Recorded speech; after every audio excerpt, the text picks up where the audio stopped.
என்னது, இந்த ஜூஸ் சாப்பிட்டா அடுத்த 3 நாள்ல கிட்னி கல் தானா வெளியே வருமா? ஆமாங்க, பலாயிரக்கணக்கு செலவு பண்ணாலுமே கிட்னி ஸ்டோனை ரெடி பண்ண முடியாத 3 நாள் இவங்க ரெடி பண்றாங்க. கிட்டத்தட்ட அவங்க இடத்துக்கு போய் பார்க்கும்போது நிறைய பேர் இதில் பாதிக்கப்பட்டிருப்பாங்க போல. நிறைய பேர் நேரில் வந்து பார்த்துட்டு இருந்தாங்க.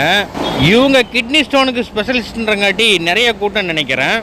விசாரித்து பார்த்ததில்ல, பெரும்பாலும் கிட்னி ஸ்டோன்றது என்னதான் நம்ம ரெடி பண்ணாலுமே திரும்ப திரும்ப வரக்கூடிய ஒன்று. பட் இவங்ககிட்ட மருந்து வாங்கி குடிக்கும் போது நிரந்தரமான தீர்வு இருக்குன்னு சொன்னாங்க.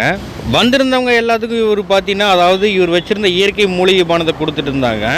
சரி, இவர்கிட்டயே விசாரித்து பார்த்தலான்னு கேட்கும்போது இவர் கொடுக்குற பொடியும் அது போக பார்த்தீங்கன்னா இயற்கை மூலிகை பானமும் ரெண்டுமே சேர்ந்து சாப்பிடும்போது, அதாவது அடுத்த 3 நாளில் கிட்னி ஸ்டோன் எவ்வளோ இருந்தாலுமே தானாக வெளியே வந்துடும், உள்ளுக்குள்ளேயே கிட்னிலேயே நொறுங்கி வெளியே வரும்னு சொன்னாங்க.